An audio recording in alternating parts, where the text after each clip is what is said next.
Hello, guys. Welcome back to the Uncensored Critic podcast. Thank you, as always, for tuning in. It means the world to me. Thank you very, very much. And today we welcome along another great actor through these doors by the name of Oliver Alvin-Wilson. And let's take a moment to introduce Oliver and his work. Oliver trained at East 15, and for film, he has appeared in The Huntsman by Universal Studios, Harkness, Wonder Woman 1984 with DC, directed by Patty Jenkins, among several other short films. For TV, Misfits, Lovesick for Netflix, The Bay for ITV, Collateral for the BBC, written by David Hare, starring Carey Mulligan, and The Lord of the Rings, The Rings of Power on Amazon. And for stage, he has appeared in so many things, so I'll give you just a small sample of the work he's done in there. All of Us at the National, Doctor Strangelove at the West End with a certain Steve Coogan, Midsummer Night's Dream at the Young Vic, and most recently, Now I See for Stratford East, which was nominated for an Olivier for Best New Production in Affiliate Theatre, a story about two brothers reconciling after some time apart. And it's from what I've seen of it, it looks like an absolutely wonderful show and one I can't wait to talk about today. So without further ado, hello, Oliver. Hello. Thanks for having me. No, thanks for coming, man. How are you? I'm good. I feel very blessed. I feel very lucky to be able to sit here and to still be here acting and to listen back to some of the things I've been able to do. And yeah, I feel very kind of creative and motivated to push on and do more. I think I've been lucky to do different things, and some of the things you mentioned I'm very proud of, and it just gives me fuel. Even though there's challenges Of course. and the not knowing and the constant what if, Yeah. but those experiences help to fuel me to keep going. So yeah, I feel very grateful, and you've currently met me on an up where Good. things are happening and new jobs are happening and exciting times. And as you know, it's up and down. So you're currently talking to me where there's a lot going on. Good. So yeah, Yeah, yeah, and I know we spoke off air. I know there's a lot of things we can't talk about today, but it sound from what you've said, it sounds like things are in a really good spot right now. And yeah, let's keep it there. Let's keep it there, yeah, shall we? Yeah. yeah. So we start at the beginning, man. So before we get on to the stuff that you have done, which we can talk about, so in your case, man, where did it all come from? The love of acting, the arts. Where did it all start for you? Well, it wasn't from like a really young age. I think I was always interested in history and psychology and drawing. Um, but it really was my mum, and I have to do a shout out to my mum Yeah. and my cousin, who's also an actor, Daniel Francis Swaby, who when he was like between the ages of 13 to 16, he got into acting and went to a drama school that I think is still going now called Greyston's. Another shout out in Winchmore, that do kind of singing, dancing, and acting. And he was going one day, and my mum was taking my younger sister, who was doing some of the dance classes, and Mhm. she was like, "Why don't you try it out?" And if I have to be completely honest, he came out and he said, "Hey, there's like five guys and like 15 girls. Do you want to come in?" And I was like, all right, I want to see what's going on. But no, it was amazing. And the first day I realized that, oh, this is great. And I just joined just when they was preparing to do to start selecting people for their end of year show, which was like a mashup show of different things from kind of a episode of Grease or a scene from Grease or Men in Black or Michael Jackson and comedy sketches, and basically a mashup show. And I was basically all the leads, and they picked me to do a lot of the heavy lifting. And I never forget performing that for the first time. Never really did drama in that at school or in college. And I remember, which is what sticks with me now, is appreciating or that feeling of having a true laugh and true silence, which are the things that make me keep doing what I'm doing. Mm. And I remember kind of doing a performance or at the end bowing and talking to the audience, and I was making a few jokes, and I know that I've moved them, and I remember to this day, I knew at that moment, I was like, wow, for a second, everybody's focused on me for a minute. Mm. I've earned it via craft and being in flow state. And we can talk about later on where I'm at right now. But I think Mm. that spontaneity is stayed with me, and that gave me the bug. Yeah, nice. I mean, Mm. it's interesting about how, it's like when you feel like tangible silence from the audience for the first time and it's all on you and you're the one conducting it. I mean, it's quite a moment, isn't it? Mm. Yeah, it's fascinating. But yeah, you tell me about so you trained at East 15, like I mentioned in the introduction there. Yeah, Yeah. how was your time there? Brilliant. I was fresh. I was new to it. I didn't know about drama schools. Yeah. I was going to go and do psychology at universities. I got into quite a few universities, and my teacher at the time, I did a little bit of drama in like extra activities, and he said, "Why don't you audition to Central School of Speech and Drama?" I auditioned there, got into the third round for the acting and physical theatre course. Hmm. Didn't get in. I was like, all right, I'm gonna go and do psychology anyway. It's not necessarily my thing. And he said to me, that's pretty good to get to the, coming cold from it. Third And I thought, round, man, that's okay, good. yeah. And I typed in East 15 because it was local to where I lived. I found out from the internet, it wasn't too far from where I lived in North London. Yeah. And I went there and it changed my life. I was the only person. Okay, this is the truth. Okay, it's now East 15 going to find out. I don't think I've ever said this. I didn't know about acting, like speeches and stuff like that. Yeah. So you had to do a Shakespeare speech, Yeah, a classic, and a modern speech, right? that's I right. didn't know anything, but I did recently see the Baz Luhrmann movie, and I thought, okay, Romeo and Juliet, the Banishing speech, that speaks to me. I can get into that, understand that. So Mm. that's the only speech that I did. That's an actual speech fully. One of them I made up and just like literally didn't even write it all down. I just like improvised, like I worked out beats of a modern speech and I made it up and lied and said it was the writer was my cousin Daniel. Wow. And they made me do it twice as well. But it was a moving speech and I was engaged with it. But at the time I didn't know that's something that you couldn't do. It's just Mm. I didn't, especially as a black man, if I have to think deep about it, I just wasn't exposed to like I didn't go and see plays. I didn't know what to choose from. So my instinct was just to create it. And then the other thing was for my modern classic or whatever, I looked at two different Harold Pinter plays Mm. and I saw two monologues or short speeches that I liked, spliced them together because I thought it sounded cool, and did that. And either they looked at me like I was crazy Wow.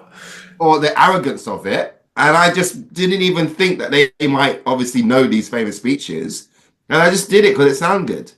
And before I knew it, I lifted my head up in the day. I think East 15 had one of the best at the time anyway, audition processes where you start in the morning and then gradually they'll sift people out and you're there till 5, but it's all done in that one day. Yeah, yeah, yeah. I didn't realize that was the process. So I didn't realize when I was getting moved to different rooms that they were slowly cutting people out. Yeah. Um, and then by the end of the day, I lifted up my head with two other people, and I was the only person to get in out of, I don't know, 50, I don't know how many people auditioned that day, Wow. or got in on the acting course. And then there Wow. was one person that got on the stage combat course and somebody got on the contemporary course. But yeah, I was the only person that got on. A large percentage was going for the acting course. Mm. And the only one that got in that day. And I started when I was 18. And from then I was just open. I was an open book at East 15. And luckily they took to that. And when I go back to East 15, I've been back to drama schools and I realized how lucky I was because I was open. Because a lot of people, particularly people of color or people from certain classes who are not exposed to the classics, they might find that quite intimidating. I found, speaking to a lot of people from drama school, I think it would get better, but a lot of people are still struggling, and a lot of Mm. people are beaten before they even get to the audition process. And then when they're in drama school, maybe because of technology and social media and more of an awareness, which I didn't have of the world and the industry, I feel Mm. like it's a lot for a lot of people in drama school. Yeah, You've got to be a certain type of person to get through. it's intense, because you never know what they're looking for, and which I suppose it is a good thing. but the only thing you have in that moment is yourself. You can only sell yourself in that moment and show what you can bring to the table. And of course, when you walk in, they know you like acting. They know that you like that. You don't need to say, "I like acting." It's like, well, yes, we know. Otherwise, you wouldn't be here. Yeah. But it's. But yeah, what was the reaction? Did they ever call you up on the fact that you made up your contemporary speech and just combined two pin to plays together? Did they ever call you up on that? No, I don't think so. By the time I went in, nobody said anything. I mean, that time was the legendary John Baraldi, who used to run East 15. He's passed away now. So I don't know. Maybe they had a little twinkle in their eye. I kind of love that. This is probably the first time that's been out there in the open. I kind of love that maybe there's somebody who remembers that, or maybe they've probably forgotten. Like, I'm not that important, but maybe they knew and they were like, this guy. But at least he's in it. Yeah. At least he went for it. Yeah. Which two plays did you take from the Pinter? Oh mate, I can't remember. I can't remember. I will try and find out. I cannot remember. But I was probably, what was happening, I was probably sifting through stuff. I was like, that is bollocks. Can I say bollocks? It's like, that is rubbish. Yeah, of course you can. And what speaks to me? How do I get in it? You know what I mean? I'm going to be doing, as I can't, I guess, talk about now, but I can say at least it's a Shakespeare play. And I've done a lot of Shakespeare. It's been a while, but sometimes some certain characters I can just see it and get in it, and I think I've always had that from being 18. Without all the training, I think I can get it. I can understand the why. It's not intimidating. Yeah. Did you, your contemporary speech, which you wrote yourself? What did Yeah. you? What was the speech? Do you remember it? I know. I think it was something about a domestic situation, maybe a relationship is a bit of a blur. I know I was able to show a bit of range, like it was like emotional, angry, but then subtle, and I think my character was conflicted. I think that's always what excites me, not all the time. I've been able to be very sad, but I like stretching it. Just why I guess why I like Shakespeare so much, to really stretch yourself. So I can't remember, man. And that was like That's all good. 2005. Oh my God, Um, 2005. yeah, 2005. I went to East 15, graduated in Yeah. 2008. But Wow. you know what? For some reason, I was very lucky because not often in drama school you get to play a lot of leads. I did, and at the end of East 15, towards the end, the RSC was doing poetry workshops, getting two people from the top 10 drama schools to do some poetry and put on a show of poetry or do a poetry workshop at the time. I think that's what they told us. Anyway, East 15 somehow chose me. I'd done one Shakespeare play before, 12th Night, and Yeah. somehow they saw something in me. I played Sebastian in 12th Night, and they Nice. chose me and somebody who objectively was very amazing. I thought she was amazing at Shakespeare, middle class white girl, and I just thought she was excellent. I was always like, oh, so I was like, I'm probably pissing off loads of people. It's like, why have they chosen me? And anyway, I did this workshop.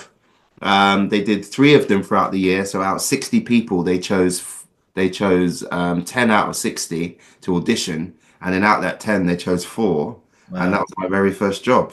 Was I was Wow. still in drama school, and towards the end, I got a gig saying, "You're going to put on a show, the Royal Shakespeare Company up in Stratford upon Avon, a show dealing with poetry and sonnets." That was my first gig. Fantastic. And I remember getting that phone call from my agent saying, "Oh, because I auditioned for Warhorse. Remember Warhorse when it first came out? I Yeah. auditioned for Warhorse at the National. Didn't get that. I was terrible. I didn't know what I was doing in that audition. But I never First forget being out. audition. Yeah. Yeah. Wow. Yeah. Yeah. But I remember being outside my drama school, and my agent, this is my first agent, because lucky to get agents, and whatever. And he was like, "You haven't got the national job, but you got the RSC job."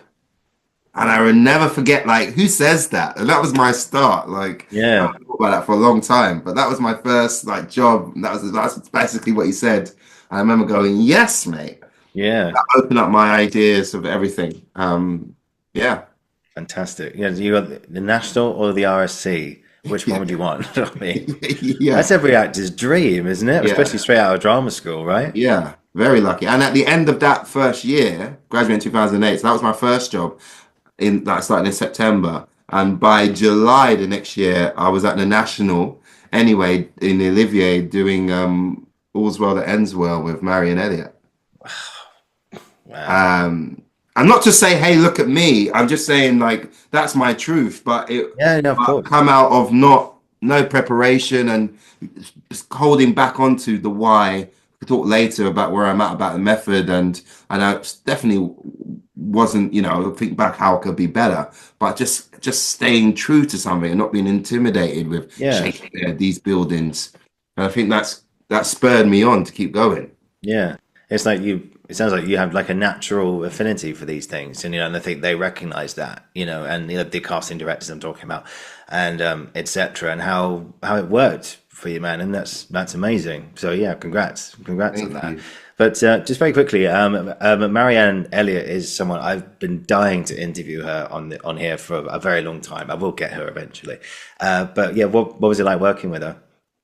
I remember, like I'm sure people said to you before, and yourself. I remember. I feel like 70% of my acting training was done in my first year Hmm. out of drama school, Oh, and you can really? imagine starting with the RSC, all the things I learned there.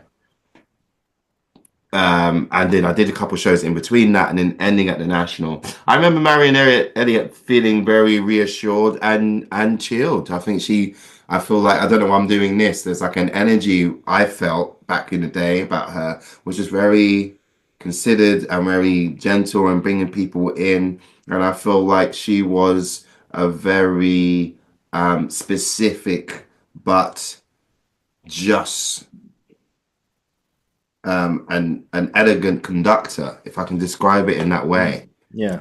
because she had powerhouses with her. We had Michelle Terry playing the leads Yes, yes. and Claire Higgins. I used to say it's been a while, but I remember, which is I think is also part of my DNA.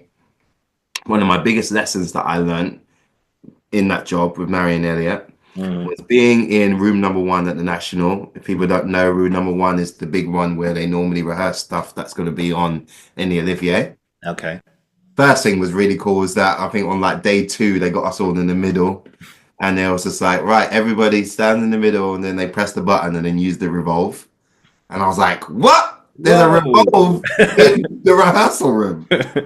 I'm sure, I don't know, probably people know about that, but that was like, I didn't know that. No. oh yeah, they got everything, man. So like that's Wow. my experience. Yeah, it doesn't dip from whatever, but it spins. So you Wow. can practice all that stuff in the rehearsal room. Let's play with the big boys now. That's one thing. I was just like, oh, and of course the sets all there and all that kind of stuff. Yeah. I was like, okay, this is how everything's there Yeah. to rehearse on, and I'm like, okay.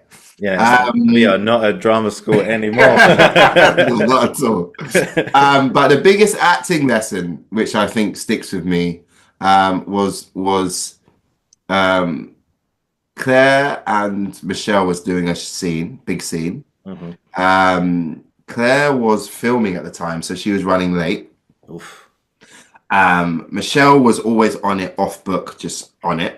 She just finished doing the scene, and then you have all of us lining up. And I never forget, I wasn't too far from Marion Elliott. She was on the desk, and a lot of us was just like sitting on the floor, just like waiting, right? This was just a scene between them two, but that play was a big play, and we was always involved. Claire came in late like a diva in a beautiful way, sunglasses on, Hollywood. Sorry, darling, rushed in. I would have been like, beautiful, but like rushed in and whatever, and was like, I think she got a cab. She was running late from filming or whatever. Michelle and her, I said, Marion, I was like, okay, cool. When you're ready, just start. She's literally taken off her scarf. Claire Higgins got a script in her hand. Michelle's off book, and they absolutely smashed this scene. And I remember, you're at the National. I'm still young. I'm like 21, 22. I'm still having fun, just like hyped about it, being a bit silly, giggling with your mates. You know what I mean? We've got a bit of time wasting. So I remember probably having some form of joke or whatever at the time. Mm. Marion Elliott likes a bit of a giggle as well. So we're all kind of like light touch, and then they sink both into this scene. Mm-hmm. And I remember knowing at the time, this is probably one of the biggest lessons that I've seen. I've seen somebody in rehearsal, first time they've done it, other than reading it. Michelle Terry smashing it in pure flow state, Mm-hmm. and Claire Higgins smashing it in pure flow state, but with the script. Wow.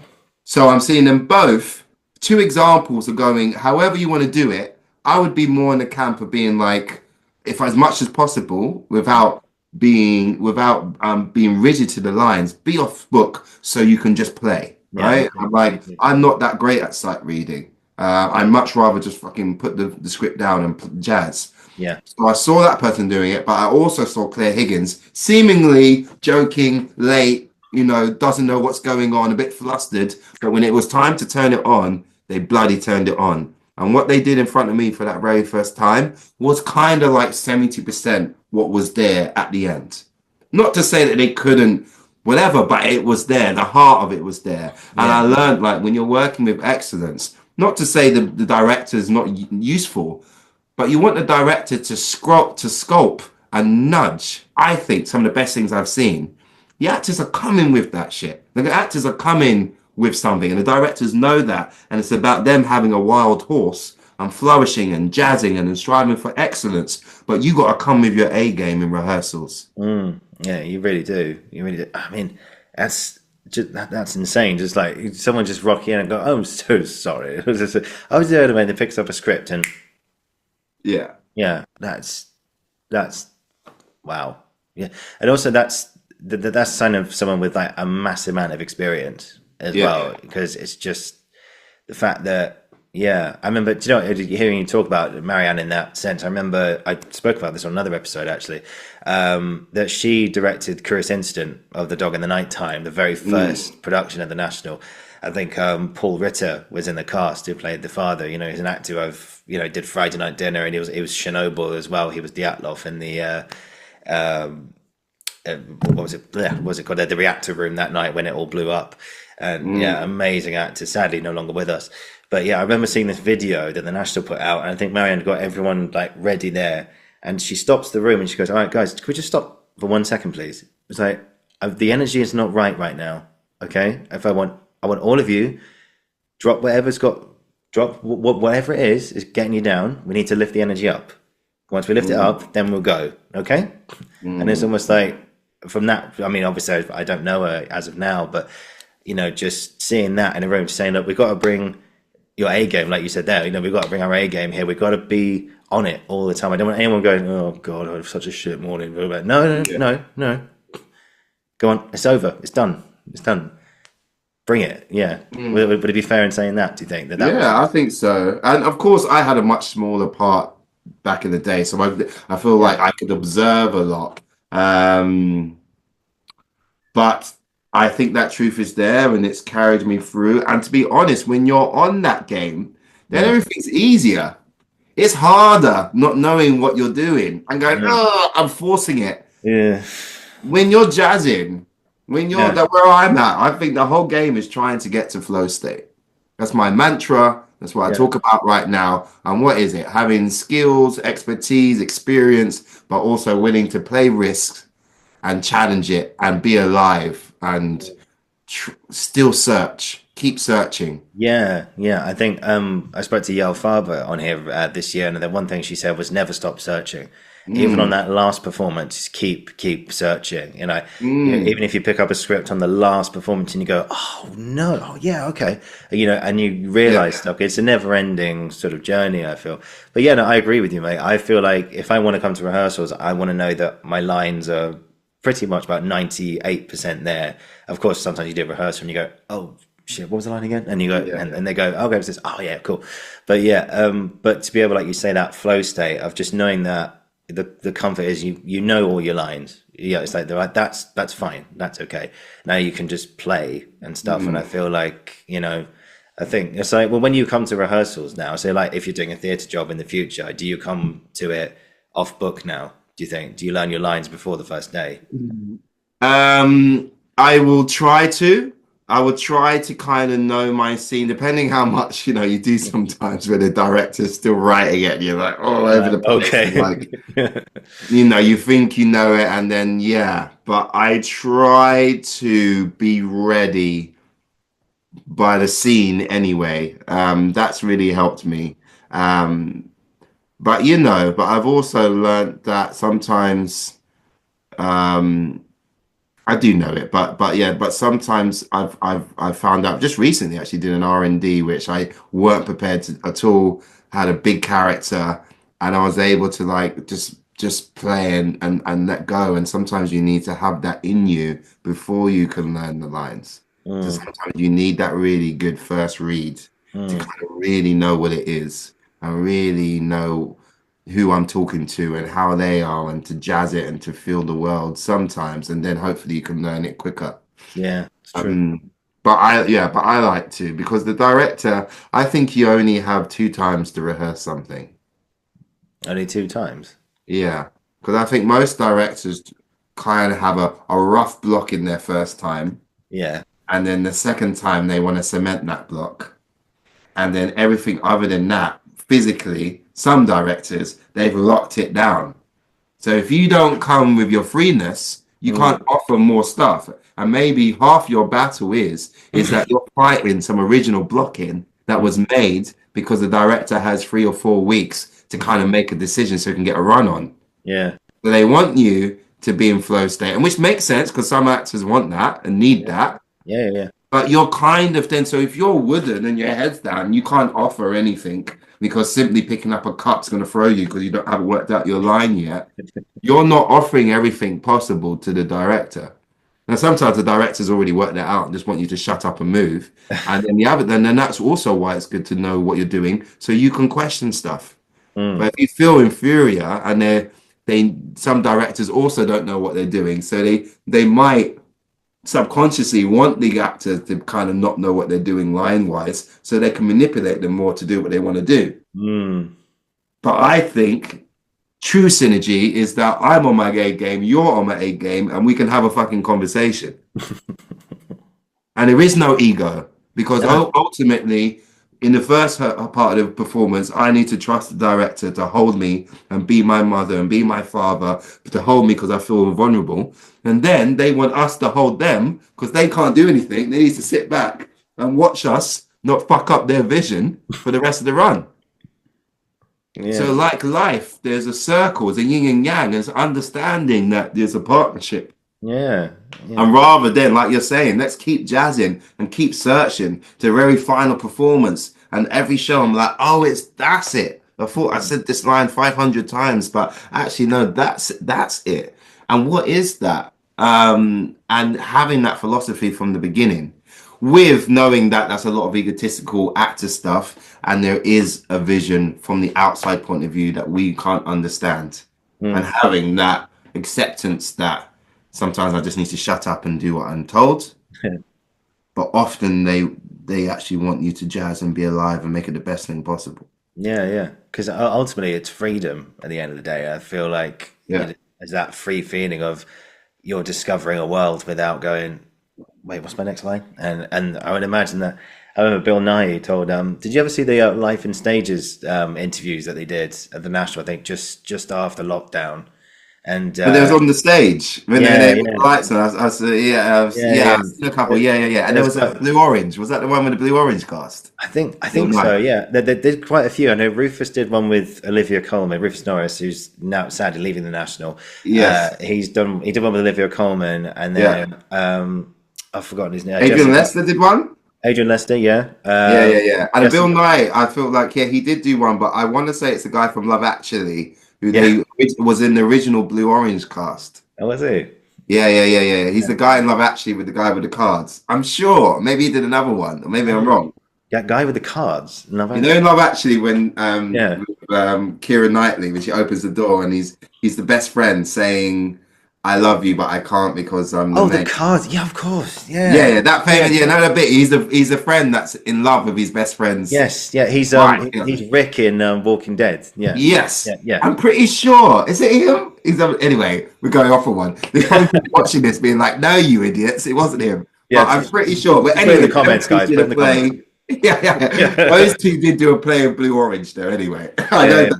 yeah, we know that. Yeah, but Yeah. he's because it's him. I can't remember his name, but he did, and Chiwetel Ejiofor was there as well, and Yes.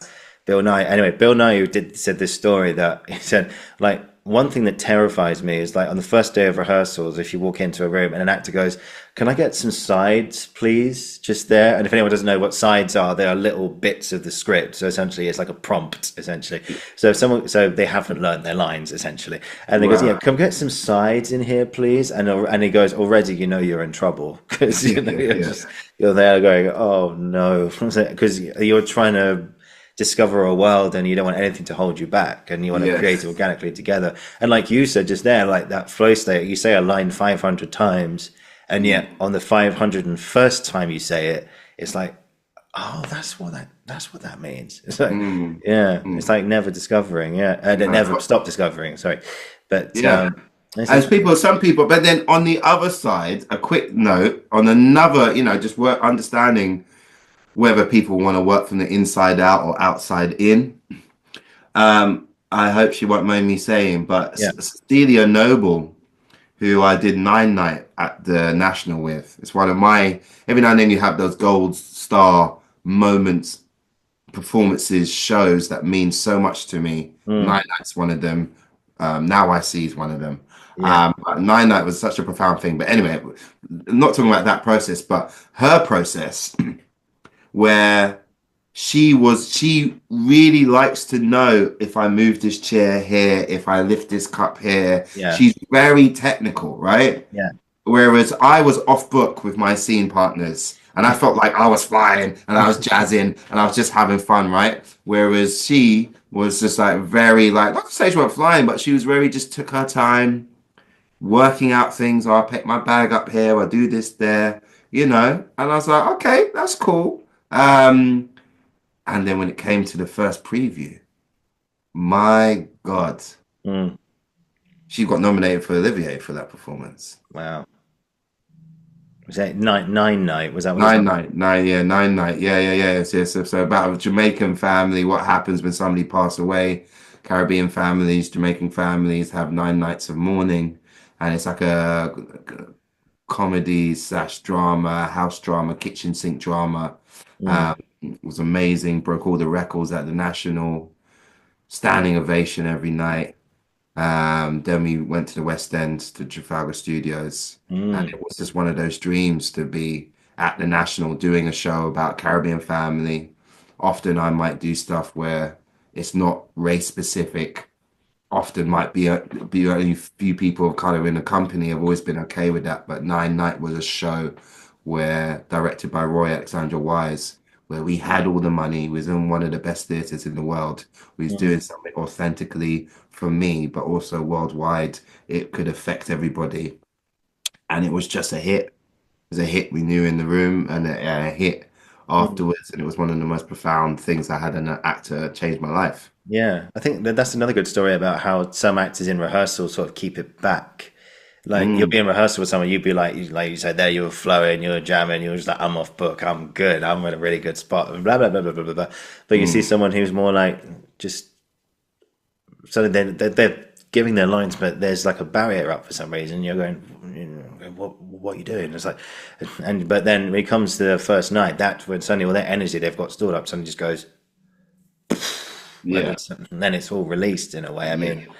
I mean, And when personally, you witness that state, when you're on stage with it, yeah, yeah, I'm like, not just you kind of knew it and you knew something was working, but the leap, the stardom, the roar of laughter, their energy, the complete commitment.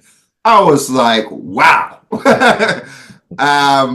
You know, each to their own. And however you get there, you get there. yeah. I think it's Jerry Seinfeld said once. There was like a what did he say? It's almost like we're all on like we're all trying to get to the same island, which is the like where we want to be with our performances. But some people are going on a boat, some people are going on a plane, some people are going a helicopter, some people are going to swim, some people are going to paddle, some people are going to get in a canoe boat or whatever it is. We're all trying to get to the same island, but we've all got different ways of getting there. So we all just have our own unique way of getting there. Ultimately, we get where we want to be. mm, And yeah, I'm not sure if I mentioned that on a previous episode or not. I might have done, but yeah, it's we all have a unique journey to the performance that we want to give, which I think, mm, and it's so important to respect everyone's different processes and stuff. And just mm, if someone wants to be a little bit withdrawn or save their energy in rehearsals, just let them. It works for them, and mm, that's mm, great. You have your own unique process. I have mine and stuff, and I feel like yeah. But it's like, but like you said there, it's like when you get in front of an audience, and like, because like when you've been around people in the rehearsal room, they know it. Like when like the first 2 days or something, like someone says like a joke in the script, and everyone laughs, but then like the fourth or fifth day that you do it, everyone's just like, oh, okay, right, yeah, yeah. The laughs just disappear, and you go, oh, okay, yeah, right there, it's not funny anymore. And then you yeah, get in front of an audience, and suddenly you hear that roar of laughter again, and you're going, wait, that's still funny. yeah, That's yeah, yeah, still yeah, funny. yeah, yeah, yeah, yeah. Or like you get another moment where you say something and like you say something and you say a line and the audience laughs and you're going, what? That's not funny. Yeah, I'm yeah, being yeah, serious yeah. here. Have you ever had an experience like that? Yeah, well, I just come off of doing Doctor Strangelove Yeah, in the yeah, yeah. West End. So that was, I've done things with comedy like Nine Night before, but most recently, I guess I've been working with some of the greats in comedy.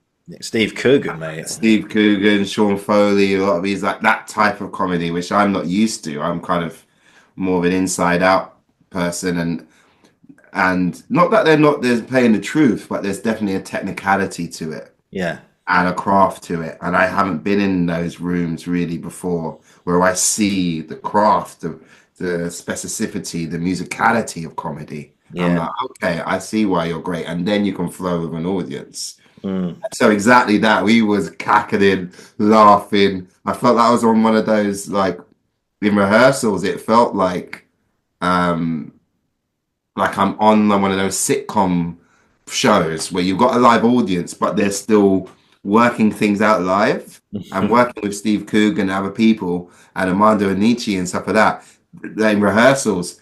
They're stopping and starting, so you can't get them flow because they're working. Oh, this is funnier, and Amanda's coming up, and Sean's coming up, and we're adding in ideas. So you're kind of there's a collectiveness is funny, but then there's a muscularity to it. There's which is sometimes odd because I'm like, oh, you don't know until you're just playing the scene, right? But it's like, no, this is funny because that. Actually, say it again. If you move your hand up like this point, and then obviously it frees it up, but it was fascinating Yeah. watching, and Steve knows this anyway. Like I wasn't even a massive Steve Coogan fan. I was aware of who he is, Yeah. seeing some shows, but I wasn't like geeking out, going crazy like a lot of people were, and fans are. Maybe that's a good thing because I just got on with him as a person, and Yeah. like, yeah.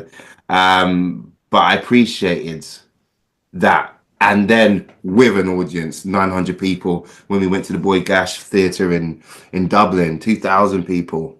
Wow. Yeah, you see that work, and to see it work every night, and the skill and the little kind of degrees of change that might not hit in the same way. I'm Mm. like, okay, That's I'm not. Yeah, I've probably learned a lot. That's the last thing I've full show I've done. that's So a, how do I take that with me? What I've learned in that experience to my next ones? yeah, that's a skill. Nah, it really is a skill. I've got some questions about that in a second, but So yeah, what was he like, Steve Coogan? What's he like as a person? great. He's a workaholic. Really? From what I've heard beforehand and what I can see, man, he was coming off of filming. He's working on multiple things all the time. Very nice, very honest that he's like, I'll get there. But he was just, for me, he was just present and there when he's working with you. And when not, he was just trying to get the lines down. A lot of the time he's trying to work on it. And then by the time the show was fully up and he felt like he was able to do it all, because for people who don't know, Doctor Strangelove, he played four characters, one Yeah. more extra um than um than was in the film. And it was a lot with everything else, but he was a trooper. But kept himself to himself, was very polite, but also a busy man, has got a lot going on, Mm. you know. But I think like all good shows, when you have like a star like that, that affects the nature of the company. Mm. And we had no problems, and it was good energy, and and that trickles down how he is. It Mm. does affect everybody else. So he was all right, but we were about the work. It was Yeah, about the work. yeah. I think when you've got a good leader, then you've got a happy leader, you've got a happy team. So, Mm, and I mm. think, for such a big, because that was a real event in the West End recently, just not just because it was Steve Coogan, but it's Doctor Strangelove. It's Stanley Kubrick directed the original film, didn't he? And Mm. all these there's references in the play to like nuclear war and all that kind of thing, steering into like political narratives at the moment and stuff. So yeah, Mm. it sounds like, I mean, it's one hell of an experience, I think, for all of you. But before we get into that, I just want to ask about, like you said there about in rehearsals, like comedy, like rewriting comedy, and you also said that when you're coming into a rehearsal room and things are still changing, like you think you know it, but I imagine that rehearsal room must have been like every day you must have had like a new script or something. How did you get through that? Yeah, and yeah, and also we had a really short rehearsal process considering it's a West End production, but Yeah. I had a really long preview. We had Mm. like nearly 2.5 weeks, maybe 3 weeks of previews, which I've never heard of before. Normally you get like a Wow, week and a bit. that's mad. So I think it's like get the bones together, get it roughly there, but really go to town in previews to Yeah. the extent that, people will be calling for lines, things will clearly go wrong, but it kind of bled into the comedy and the satire of the nature.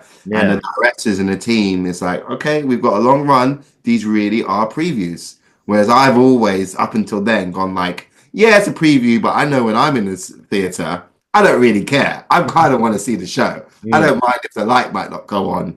But, if you've got a big show in these big theaters, I'm Yeah. expecting to see 95% of the show. I'm Yeah. not I'm not coming to a theater full of nearly 1,000 people feeling like I'm still watching work in progress. Oh yeah. But that needed it. I don't even think like another week of rehearsals without a live audience. That particular show needed it. So then later on, after press night, as you know, press night are never going to be a true representation of what a show is Hmm. for many reasons. But when we was in full swing, it was brilliant. It was brilliant. And Hmm. it's in the cinemas now, which I haven't seen as well. All Yeah. these recordings that I've done, I still haven't seen it yet. I need to, but it's in the cinemas now up Yeah. until June, across the UK. And yeah, hopefully it's a show that more people will want around the world, and For it'll keep be sure. seen a lot. Oh yeah, for sure, man, for sure. I think you remind me of like you've seen Blackadder, right? Yes, Yeah, yeah, there's I don't know if you've seen the documentary where they're talking about how they got a script through from Richard Curtis and then Rowan Atkinson, Stephen Fry, and who's the guy who plays Baldrick? What's his it? Tony? Oh God. um, Oh, I've forgotten his name. God, I'll have to look it up in a sec. yeah, But anyway, the three of them, the guy who plays Baldrick, they all looked at the script and they would constantly ask questions. How can we make this funnier? How can we do this? How can we make this more entertaining? And he yeah, said it was really, really frustrating and really, really irritating. yeah, But once they got it, yeah, and there was that's what made it the show that it is now, and it's mm, timeless. And do you remember in the World War One version, there's the coffee scene where Baldrick tells Blackadder how he makes his coffee? yeah, yeah, yeah, yeah, Yeah, that didn't exist until they put the script in the rehearsal. But what if we put this bit in? So what if Baldrick just says like, I want a coffee. Okay, how can we make coffee funny? Okay, they're yeah, in the trenches. How can we make it funny? So for anyone who hasn't seen it, it goes, is it? He asked, have some coffee and try and make it taste slightly less like mud this time. Well, that's not easy, I'm afraid, Captain. Why is that? Because it is mud. We ran out of coffee 13 months ago. yeah. So all this time I've been drinking coffee. I've been drinking hot mud. Well, with sugar, it's like, yeah, well, it would do if we had any sugar, but unfortunately, we ran out of that a year and a half ago. Since when I've been using sugar substitute. And what's that? Dandruff. And you're sat there going, oh, like, I mean, you have to work. They do it a lot better than I do, but yeah. It's like, I Yeah, could have had some milk this time. Well, saliva. No. No, thank you, Baldrick. Call me Mr. yeah. Picky, but I think I'll pass. But it's little things like that. But yeah, what Yeah. was it like when I mean, was it a frustrating process when you're saying, how can we make this funny? And Steve's there going, right, how can we make this bit better? Okay, how about this? No. How about this? No. Okay, well, maybe that. What was it like? No. Um, I think I went into the show, and even in my audition, Sean was like, and we came back to it towards the end, when directors come in and notes, it's like, but still remember the truth. Mm, So I kind of was letting him do his thing because I felt like people haven't seen it. I'm in the I'm in the big war room mm, scenes, but my main part were on the plane. I yeah. play the James L. Jones character, but really it's been updated and changed, so it doesn't really resemble the film Yeah. in a certain way. It's Yeah. just me, Steve, and another character. So Yeah. I've actually, huh? Sorry, was Tom Kelsey in the plane with you as well? Yes, he Tom, was in it. Yeah, yeah, right, yeah, yeah, I yeah. thought that was him. As a Yeah. swapperoo. Yeah, yeah, yeah, Yeah, yeah, yeah, yeah, yeah. yeah. Sorry, carry on. Yeah, but no, it was. So I got a chance to play with Steve quite soft, like intimately. Really, I had quite a bit one-on-one with him, but I could just play the truth. So me as an actor was like, let him do his thing. I actually was getting, in the shows, I was one of the people, and Steve would get a round of applause sometimes and clap. So I would have comedy, but I'd come from a different lens of just like playing the truth and allowing him to be the outwardly ridiculous character, and for me just to be like the world's gonna end and just playing it straight. So I would just watch him. I would, as an actor, I'd be like, this guy's ridiculous, and trying to hold on to the truth. And Mm, that kept me going as the type of actor that I am. Not to say I can't do that stuff as well, but I would just use it basically and be like, it's ridiculous. And also I couldn't wait watching him work like that and laughing in the room oh, I bet. because it's hilarious. I just couldn't wait to be on stage and witness it all. You're Yeah, just yeah, like, yeah. it was the first time I was doing a bit less than what I'm used to as an actor after just coming off doing Now I See. And I think I learned a lot just like being a vehicle, helping, supporting. I've got some cool bits to do, but really it's just being a great ensemble member and supporting Steve do this crazy task of playing four characters and just being there to witness it. Mm. You know? I would imagine there are so many moments in rehearsals where you're literally just like this the whole time. Yeah, oh yeah, absolutely. Absolutely. When he was making Strangelove, Yeah, and yeah. And also it's quite a daring show without giving stuff away. So I was yeah, like, you can't say that.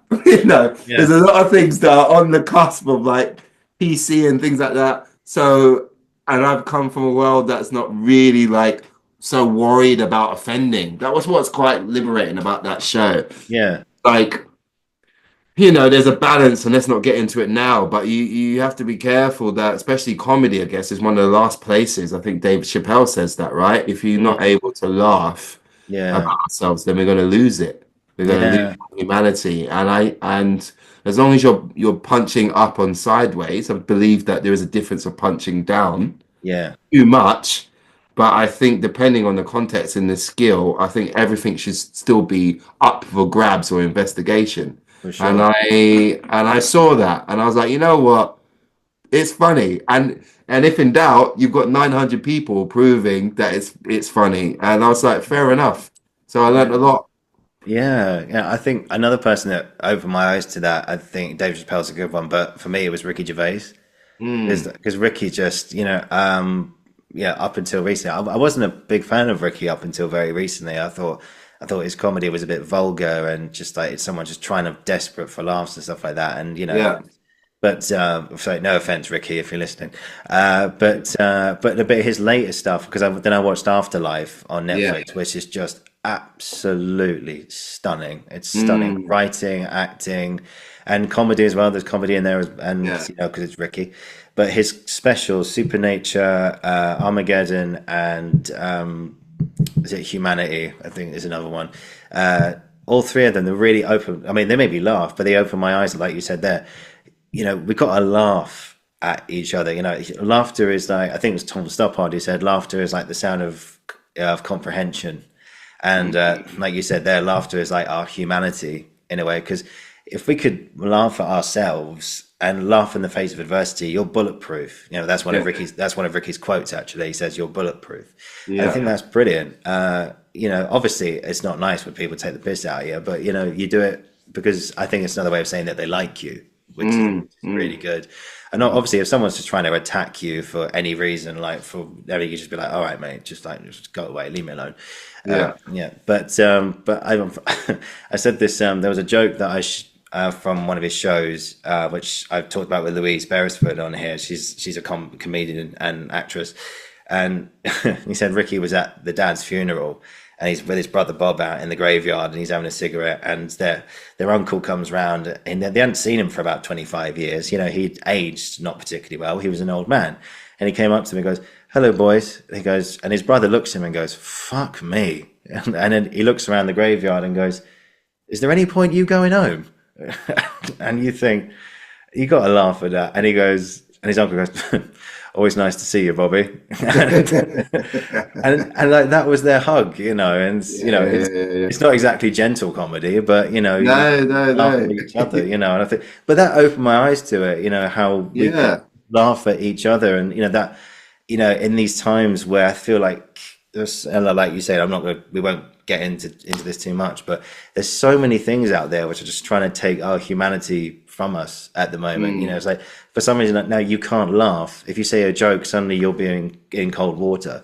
You'll have a backlash. You'll say one thing that might sound slightly subjective or slightly off, and then the narrative will twist it into you're this, you're that, and you know it's an odd time. So we need more plays like Dr. Strangelove, where we can laugh at ourselves and be politically incorrect and stuff, and just restore the humanity of ourselves. And there's a kicker, right? Like with you know, Dave Chappelle and Ricky Gervais, I can definitely understand people who feel offended.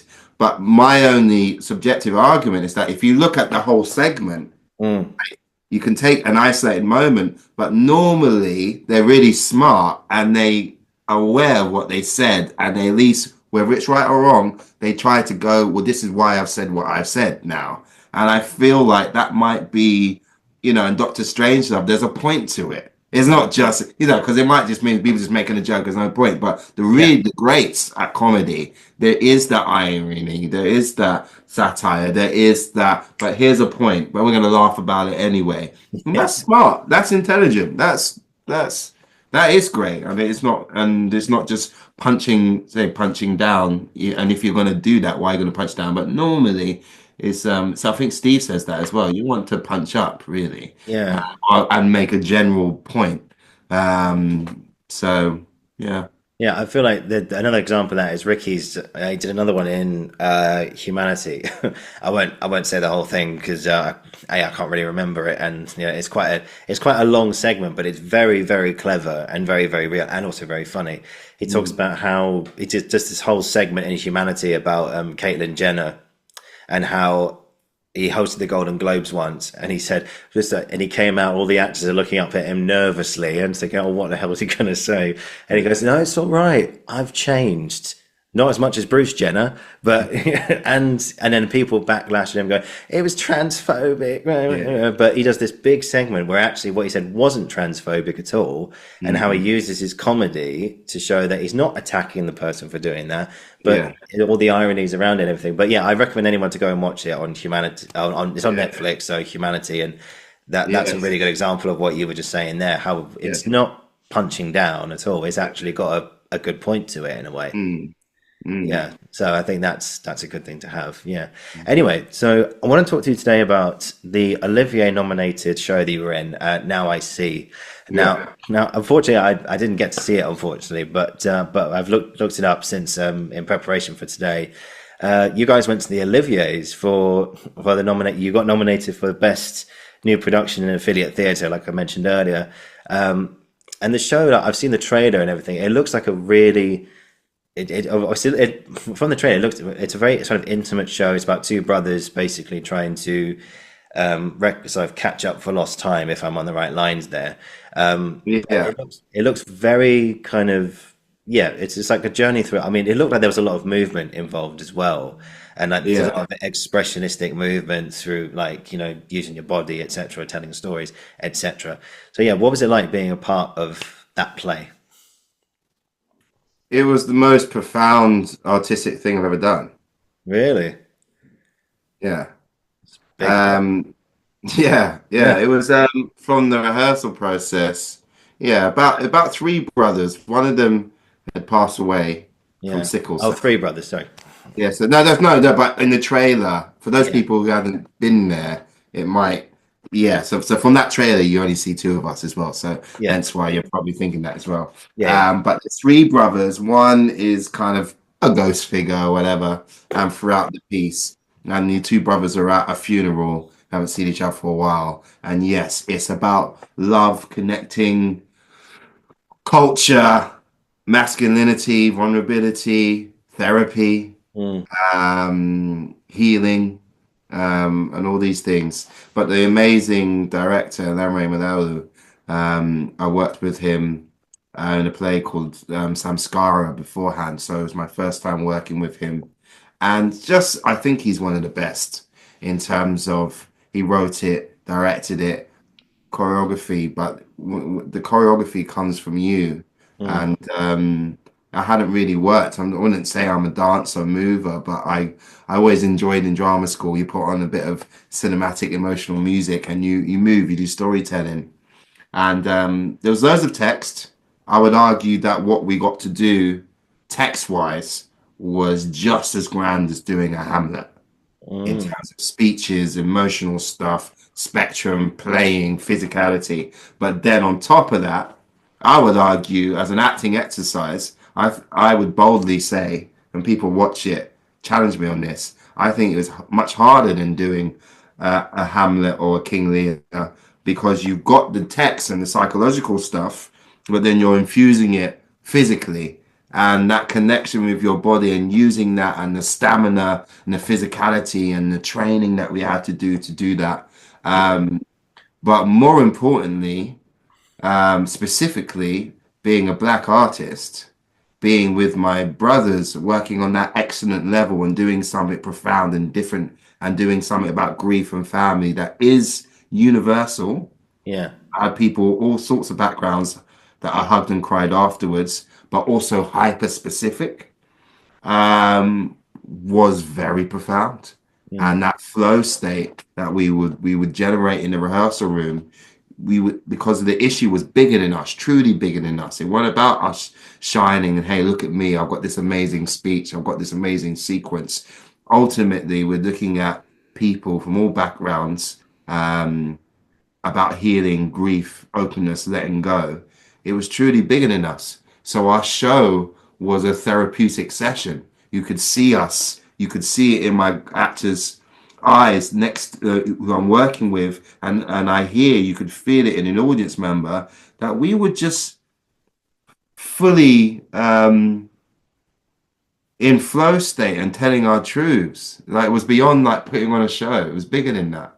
Mm. Profound, man. Yeah. So all the we can go into the politics that why isn't it on somewhere else? We Mm. did everything on paper, all the great reviews, and then Olivier's like, wow, like the fact that we still was able to be validated by the people coming out. Sometimes I've spoken to a young man who just wanted to hang around and give me a hug. Yeah. Their very first show they've ever seen was Now I See. Wow. Actually pulled them off the streets sometimes when they had like free tickets and hey, do you want to see a show? Particularly a young black man, many of the times, and they give me a hug and be like, wow. To an old white lady that's been going there to Stratford for the last 25 years. And I remember seeing her in the corner sipping her wine late after a show, and I went over to her and said, "You're all right," and she just wanted to hang around. She was like, "This is one of the best things I've seen in this theater." Wow. So profound. I mean, we talk about the work and what we're doing it for, the why.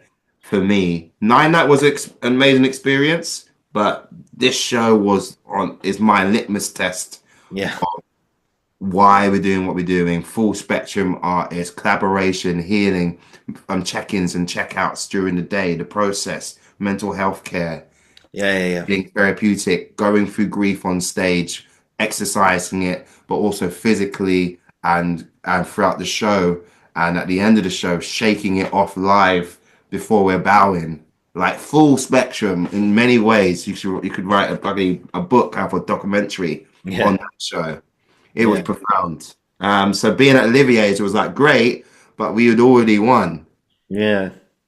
Yeah. I think you're right. Yeah. It's like when you create a show like that, like you say, you've already got all the praise that, you've already won the award because, you don't need a trophy for that. Obviously it's nice, but you don't need external validation from anyone else. You know yourself that you've created something brilliant.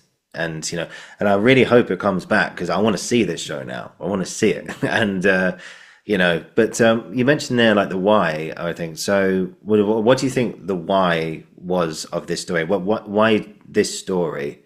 Why these people? Why now? It's just really understanding. I think the Lamray's always been interested about the body Hmm. and things like from the book, the body keeps the score and letting go, and Hmm. about healing and joy. Actually, constantly said it's not a play about grief; it's a play about joy. And I think people finding joy and connecting to your loved ones or connecting to yourself, Mm. and whether that's figuring out, you know what, and what's in my body, how can I articulate that? How can I let go? How can I shake off these stories that society or yourself tells yourself? Mm. And how can I really be honest about that? Honesty and truth. And I think that's in him for the answer. And that's what he wants as performers. And that's what we was trying to exercise. That self-care, that self-therapy or group therapy. Mm. That's the why, really, doing the work on yourself to find the joy. Yeah, I think like you said there, it's important that you guys checked in with each other like Mm, before every show. And I remember speaking to Elliot Cohen, who did A Little Life that was on a couple of yeah. years ago now, and he plays the three evil guys in Jude's life, who was played by James Norton, and he said before every show, even on matinee days, before the show, interval, after the show, he would check in with him. Are you all right? Are you okay? And he would be Yeah. like, he's like, yeah, I'm good, yeah, I'm fine. And Yeah. then a couple of hours later, you're good, yeah, I'm good, yeah. And I feel like, did that create like a really, this might be a silly question, but did that create like just a real like family connection backstage? Like not only between you as the actors, but also backstage, the directors, everyone, like did you become like a family during that Yeah. process? Yeah, absolutely. And everybody in rehearsals, like everybody involved in production, whoever was in the room, Mm. you were welcome or to leave or don't be a part of that. But in the mornings, at least, anybody who's involved can sit in that circle. Mm. And then once you, like me and you right now, right, we're connecting. I don't really know you too well, but I can feel your energy. But I guarantee if me and you started moving around together, that physical touch, Mm. within an hour, we'd be a lot more connected. And Mm. that's what I learned. So it's also that plus you can talk so much, but actually working out, we used to do a lot of circuits to train us to get to a certain physical level. Hmm. But then doing exercise, being physical with each other, gets us out of that low vibrational way, that sense of us, that sense of who I am. Mm. Yeah, and I feel like I remember looking up on the website and seeing that there was like a panel discussion after one of the shows. Yeah. Um, so what were like some of the things that were discussed in that process? What do you think the main core messages that?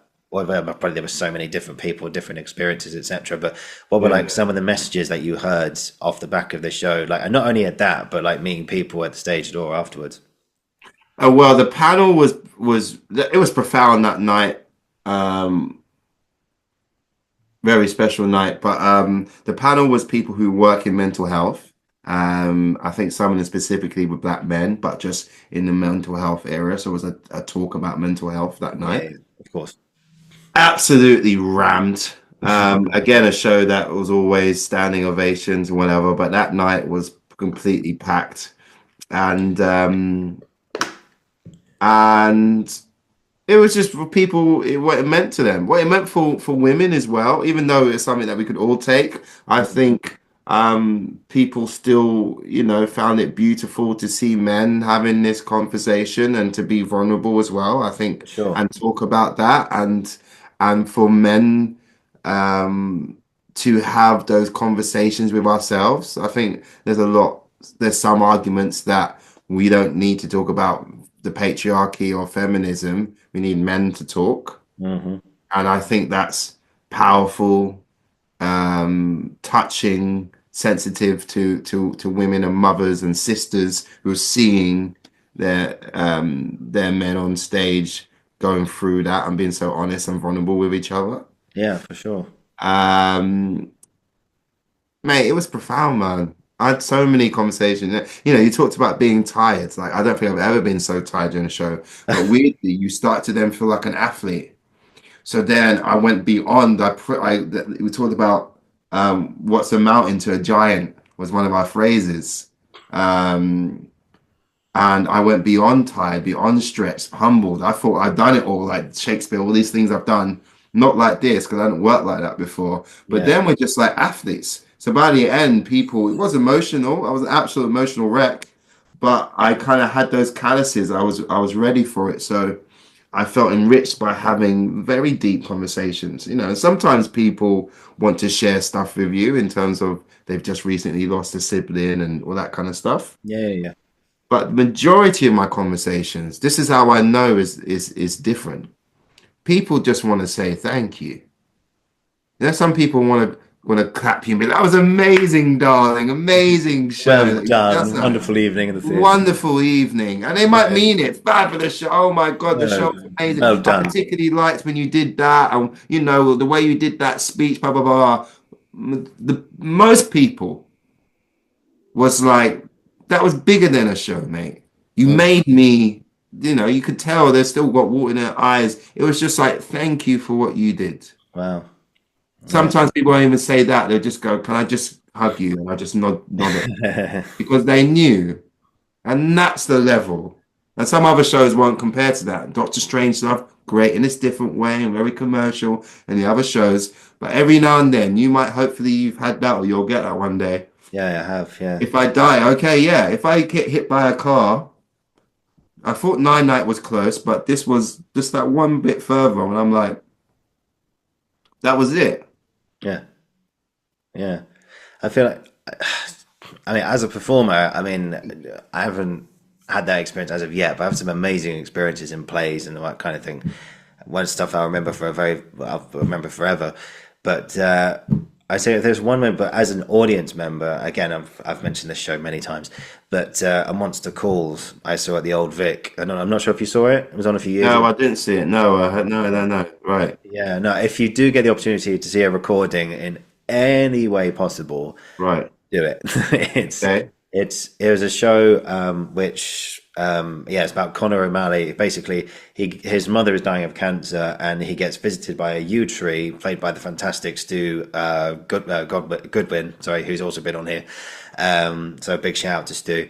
And he tells him three stories of truth, and the fourth story is going to be Connor's truth, and that's what I'll say.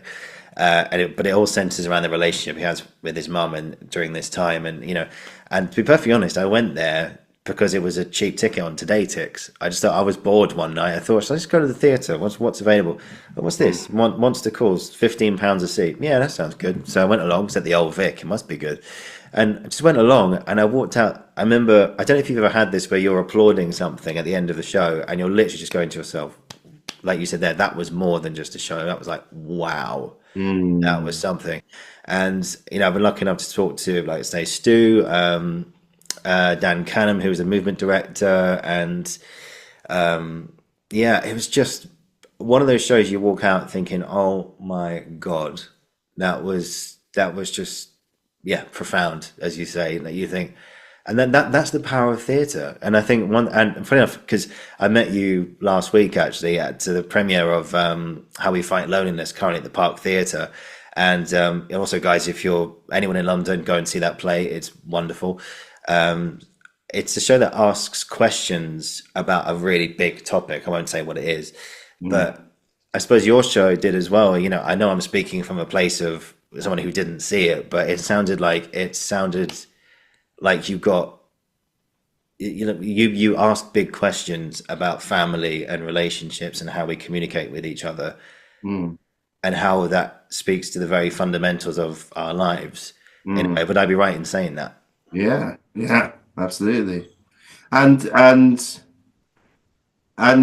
it was a therapeutic process of doing it. Mm. And also, which I learned in one of the readings, we talked about before actually about the scripts being new and not being ready, and like had, Yeah, yeah, yeah. oh my God, the amount of lines we had to say as well as move. I had a lot, as most I think I've ever had to do. Mm. Never done like a two-hand. It's the other guy didn't speak, it's like all physical, so it's two-hander, it was a full-on show. Wow. Um, there's an end speech where I go for a therapeutic process where I kind of release. And it's the first time as an actor that my defense mechanisms, my walls, me as Ollie, you think often I've done emotional stuff and I'm aware of myself and whatever. I'm in it, but it was the first time, just as a reading, we was all sitting down. I can only explain it that it was like being walking on like an ice sheet and the ice breaking and I was falling and I had some pickaxe and I was like hitting the ice as I was falling, but I couldn't, I was just free falling. Mm. And I was doing it while I was doing the speech. It was an emotional speech anyway. I somehow carried on keep speaking and everybody's told me it was like the most amazing thing they've ever seen. But I weren't doing no tricks. I weren't aware of myself. I weren't leaning into emotion or whatever. I truly was, because of the speech and the synergy and being with people and thinking about myself and blah, blah, blah, blah, blah. And I was still the character, but also I felt the society, ancestors, all that kind of stuff without sounding too crazy. Mm. Um, but my wall was gone. Mm. And I managed to get to the end of the speech, but I'd never felt like that before. And I was shaken up for the last 2 days. Still in a safe place, still did all the check-ins, whatever. But Yeah. I remember going, okay, I'm not going to go that far again. That is something in my whole life I've never been through. Like me and the character was one, and I generally Yeah. was going through a profound grief, awakening, loss, joy, openness, Yeah, you were all theory. really Yeah. in the moment. Yeah. Mate, more Yeah. than I've ever done. And I still did it in other profound ways during the show, of course, and had amazing moments, but you're always hopefully aware of yourself. You know you're not going to jump off stage. You know you're not going to throw a chair into the audience. You Yeah. still got that third eye, right? Yeah. But for that one moment, yeah, that one moment in a safe environment, I was gone, man. Wow.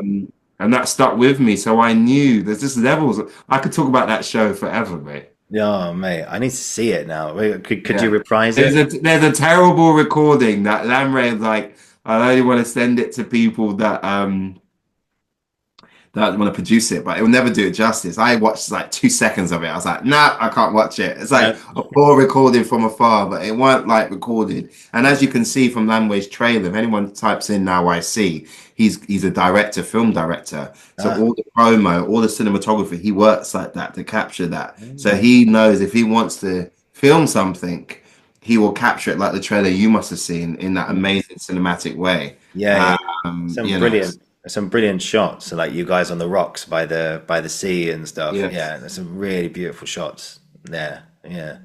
I do. Yeah, that makes a lot of sense. Yeah, because yeah. it's cinematography and everything. Wow. Yeah, I need to see this now. I need to see this show. Yeah. Yeah. Tell everybody we need to come back. I was like, what else do you need to do? Yeah. Olivier's got Yeah. nominated. Me and the Beaker both got nominated for best lead in the Mm. offies. Blah blah Yeah. blah blah blah. Got Yeah. all these reviews, all these responses. Reprise it, man. Reprise it. Yeah. I don't know. I mean, this is money and things, whether you need more famous people involved, whether there was a very successful play called for Black Boys, and talk about suicide and stuff like Yeah, yeah, that. yeah. I saw that. And I don't know. This is nothing confirmed, but everything comes in cycles and whatever. We're a very different play, but on the optics, black men, mental health, physical nature. I wonder whether somebody who's on a very simple look at it goes, oh, well, we just had a really successful show highlighting black men and mental health. Even though our show is very different, and I think for a slightly different audience, and we're different. Yeah, I wonder in the zeitgeist of theatre, we got overshadowed for that. Even though we still work for the Oliviers, you know what I mean? So I don't know. I hope that it comes back. But then also there might be a bigger lesson as an artist that play. I've written my own play now, and maybe sometimes it's about the moment Mm. and to really digest that and know that. And sometimes you meet really, I'm sure you've interviewed people kind of either bitter, grumpy, or actors who feel like there was this time and there was this show and it didn't happen and it didn't do everything that it needed to do, but there was enough people that saw it and was like, you know what, Yeah. that was by far one of the best things I've ever seen. And maybe if it was like the National, which I believe that that type of show should have gone to the Dorfman, or it Well, should be on that scale, gone to the West End. It yeah. was I think, yeah, it's the best thing. I Yeah. reckon it, and but maybe this is just me generally speaking now. Mm. It would have been diluted or affected if you go into other spaces. And not to say, so maybe sometimes you get certain types of work that really questions and penetrates. Mm. Unless you've got a movie star who's going to front it, and then sometimes people are just coming to see that movie star, so it loses its innocence. Sad. It's sad, but it's true. Yeah. Yeah. Yeah. So to actually get a true thing where you really believe in the characters, some people might know a bit of who I am, but really invested in the story Mm. like that, you might not get that in another building. You might not have got that in the West End. And yeah, don't get me wrong. Some people who are big and successful do a fantastic job, in some things. Of course they do. But Yeah. if you're literally going to see, I don't know, your favorite actor do Hamlet or something like that, and they're not very good, you'll still walk out going, "Oh my God, he or she was amazing." And Yes. everyone who's really like you and I, who go to a lot of theatre, or actors ourselves, they'll will look at you and go, "What the hell are you talking about? It's only here to put bums on seats, and that's it." I won't mention anyone in particular, but Yeah. but that was the beauty of, just to mention Monster Calls again, is the whole. I didn't know anyone in the cast, Right. Yeah, nobody exactly. at all. Well, I did know one person. She was the nurse in Doc Martin, who I think is very, very good. She's the one with the neck brace around. I've forgotten the actress's name. Sorry, Right. but I knew nobody in the cast. It was a complete clean slate. I imagine a lot of people came to Now I See going, complete clean slate, no idea what this is about, and then you walk out the theatre going, "Oh my God, I didn't know stories like that existed," Mm. and you didn't need the pull of an A-lister to get you there. Yeah. And I think we need more of that. We need Mm. more. We need more of that, I think, and because then you discover theatre for the first time. And like you said, there was someone at the stage door who, did you hug someone at the stage door who said that this is the first show I've ever seen? Yeah. And it's like, wait, first of all, what a start by the sound of things. Yeah. And yeah. And I'm meeting you guys afterwards and everything. Gosh, it's amazing. Let's see, how much time have we got? Okay, cool. Yeah, we've got some time. Just got a few more things left for you, Ollie. Sure. So first one, we're just going back to Now I See just one more time. So, what would you say this show gave you, and what has it left behind? It's given me my North Star in terms of that's the work, I think. That is a litmus test, actually, and you can't take that away from me. It's embedded in me now.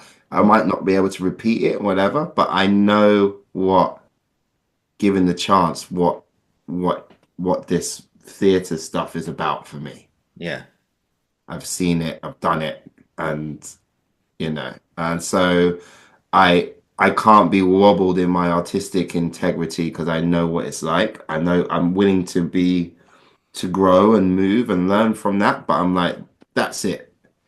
That's what I'm about, and other shows will be different, but that's it for me.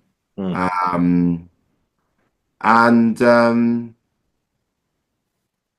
and it's made me working like that, I guess, has made me a better person and a better artist, and it's given me hope and um connected me a little bit because I've done a lot of work that when I started off, I remember saying to my agents that I didn't want to be yes bruv, no bruv. I didn't want to do some gangster thing and be stabbing someone for no reason. I wanted to do my Shakespeare's. I didn't actively say no, but I just didn't want to be put in a box. Yeah, you didn't want to be typecast. When I, No. yeah. And then when I did Nine Night, that opened up, go, actually, maybe my soul needs that. Actually, Roy Alexander Wise was the first time I was been directed by a black male director. Mm. And that would have been like 10 years of doing it. Yeah. So, so I was like, okay. But now I see being with my brothers is like it's I wouldn't say it's better, but it's different in that shorthand, and that was good for me. It was enriched for me, and it keeps me going. That sometimes then if I'm the only one or a few people in a few spaces, it didn't bother me before. I spent all my life not worrying about that, and I'm confident about that. But also, it's okay if you get one of those special things, whatever your isms are and your so-called grouping is, even though you don't want to be grouped.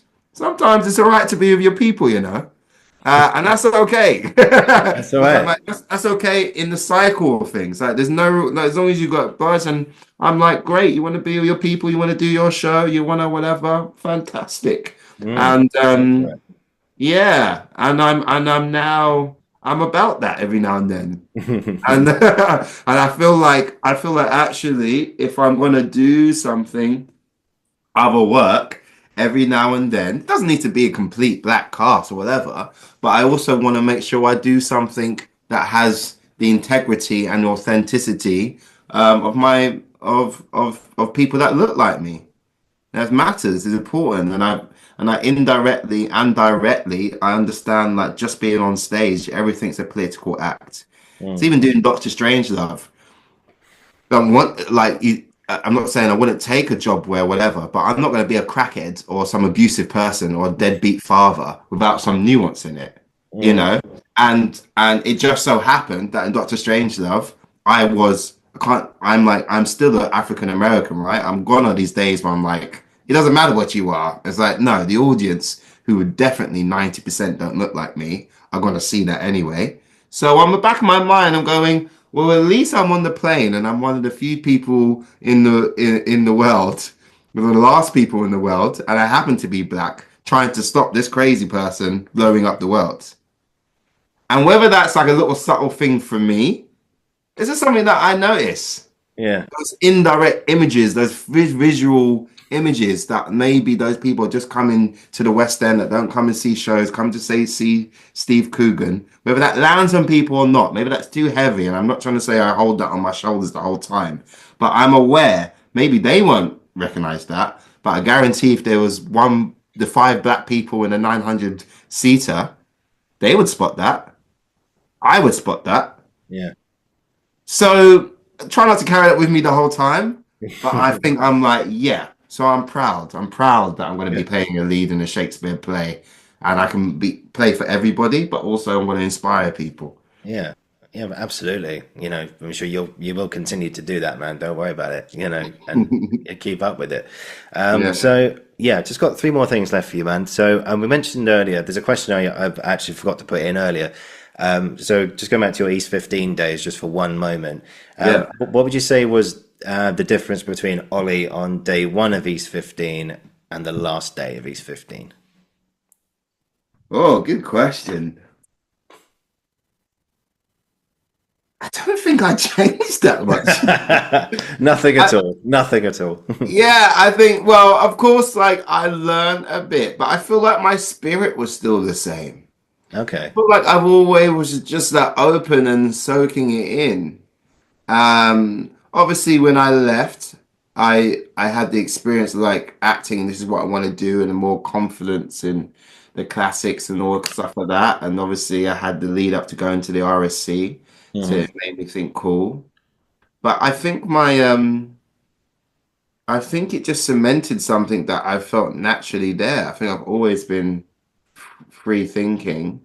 And I don't know, when I think back, I just feel like I always had the similar energy and I learned certain skills, but I didn't feel like I drastically changed. That's fine. Yeah. Fine. Yeah.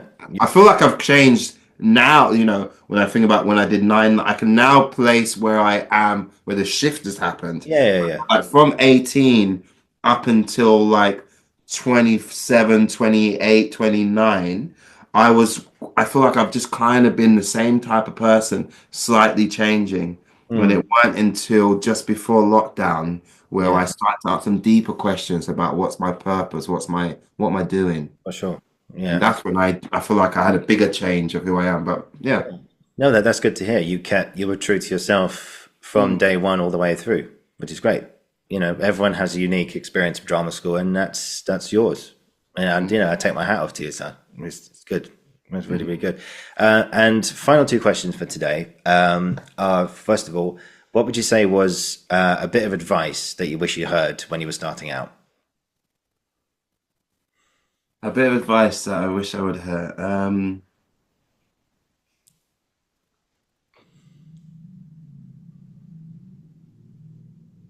Wow, that I wish I had heard.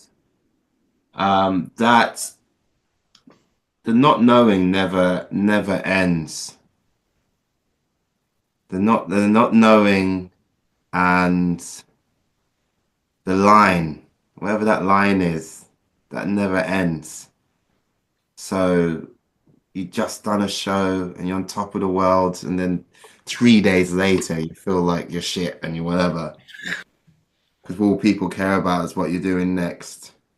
Yeah, So unfortunately. it just never ends, and just knowing that it's endless, and Yeah. you think you're at the bottom of the ocean, like ocean, trying to swim up from drama school, but you be at the National and you do a play next to Mark Strong and he's Elizabeth Debicki when I did the Red Barn. Wow. Amazing experience, Robert Icke. And I remember looking at these Titans and she just finished doing a Marvel film and he just finished doing some other film. And I'm like, there, that ocean. I'm just like, I've not even got out the midnight zone yet. There is like levels. Mm. If you want that to be a level. Yeah. So yeah, just that really. Yeah. And maybe be a bit more smarter with money. With your what? Smarter with money. With money? Yeah. Oh, yeah, yeah, yeah, yeah. Yeah, that one really. If I think about all the money and stuff that I made, not like crazy money, but I was a little bit more smarter Mm. in savings and stuff like that. I mean, I still don't have it now, but like, yeah, educate yourself with money, be a bit more smarter. Don't just live in completely in the moment. So you've got something a bit later, Mm. I would say.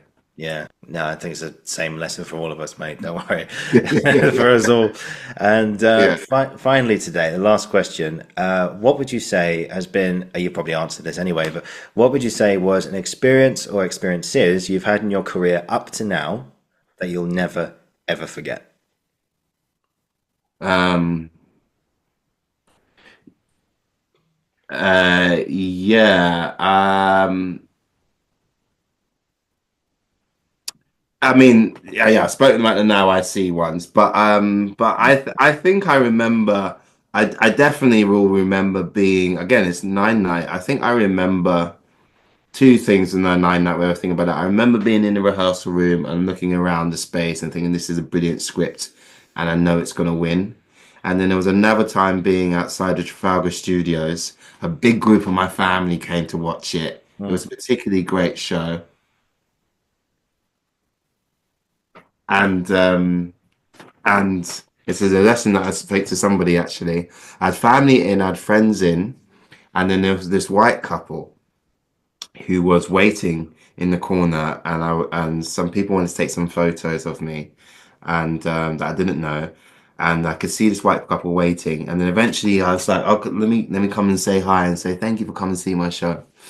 and the who assumed was the wife was looking up at the husband, and she had tears in her eyes, and I could see that he'd been crying, and and basically he said that I have cerebral palsy, or and something else I can't remember right now, so I don't want to misquote it, but basically he couldn't feel half the side of his body and his arm. Wow. And he said that he was in like the front row, the second row from the front, and my character was going through grief again, after just losing his mother and dealing with the house and politics and money.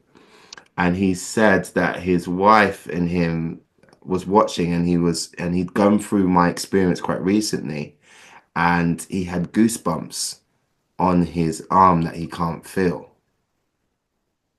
And then he squeezed his wife's hand with the other hand, and they both looked down, and they could see the hairs and the goosebumps on his arm. And in the midst of like me being in the West End and me being with my people, you know, black people being proud that they're seeing something authentic, whatever, and what it meant to them, Yeah. then I've got these white people who equally it meant something so profound to them. And I remember just like, you know, like in those movies where a bomb goes off and like everything becomes mute. And I was like, what did you say? And I completely, you know, I was getting ready to go out partying and drinking, whatever. Yeah. And I completely focused in on the profoundness that somebody from a different background, through the power of art, somehow, whether it's energy, biology, whatever, he's telling me that it's the second time in his life watching a piece of art where he's felt something on the side of his arm. Wow.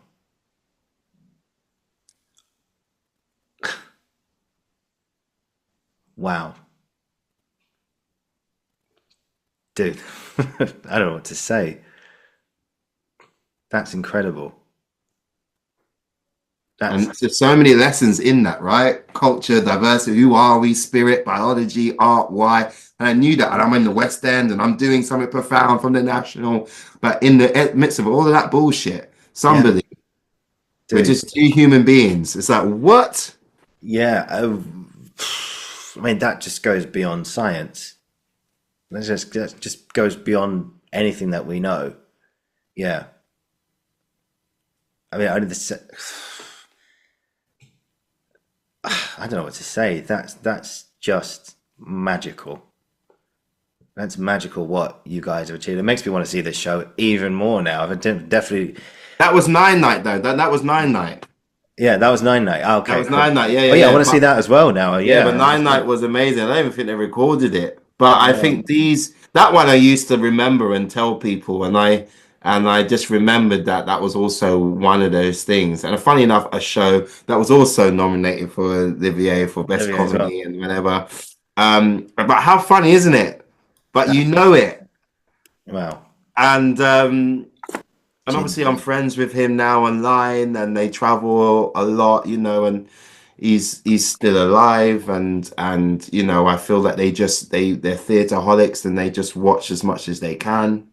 But yeah, you know, the why, and it's beyond all that. And I'm not religious, but I feel like I'm open. I'm 10% to like spirituality. I'm interested in that gray area between science and spirituality, and Yeah, things yeah, I want to write about, things I want to do, things I want to access about. And I feel like there is magic in theatre as artists. We are vessels, and I feel like actors, when we're in flow state, we tap into a certain frequency, particularly when we're laughing or emotional. We tap into something when the audience's heartbeats sync. There's something timeless and ancestral that yeah. we play with.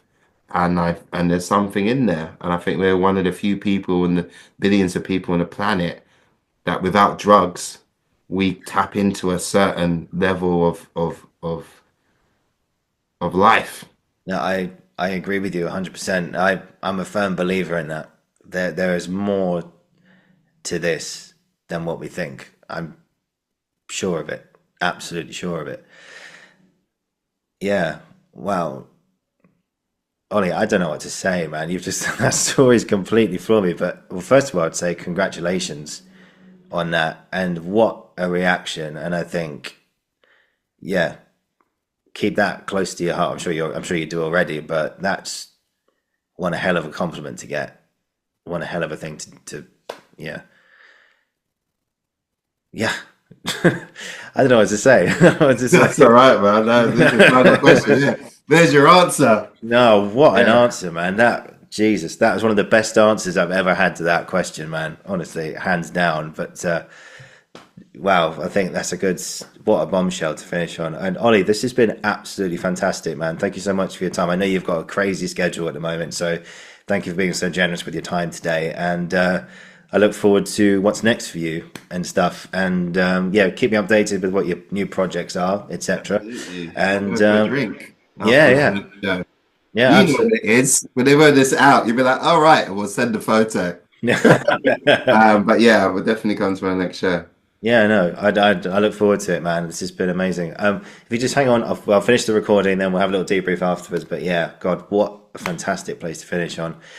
Art is more than just a hobby. We change the fucking world, okay? And I'm going to keep saying that, man, because we really, truly do. Ollie, this has been fantastic. Just thank you so much, man. This is,